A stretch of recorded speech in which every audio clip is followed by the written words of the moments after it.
السلام علیکم ورحمۃ اللہ وبرکاتہ۔ بسم اللہ الرحمن الرحیم۔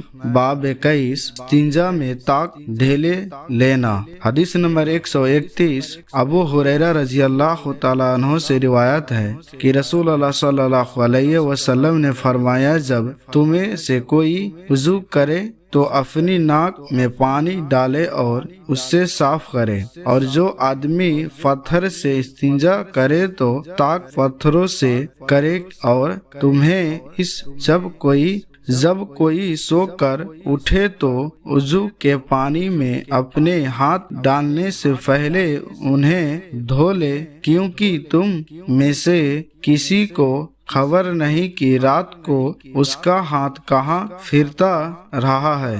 فائدے ناک جھاڑنے سے شیطان بھاگ جاتا ہے جو آدمی کی ناک پر رات گزارتا ہے۔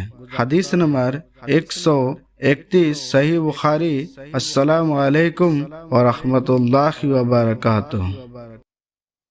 اللهم صل على محمد وعلى آل محمد كما صليت على إبراهيم وعلى آل إبراهيم إنك حميد مجيد اللهم بارك على محمد وعلى آل محمد كما باركت على إبراهيم وعلى آل إبراهيم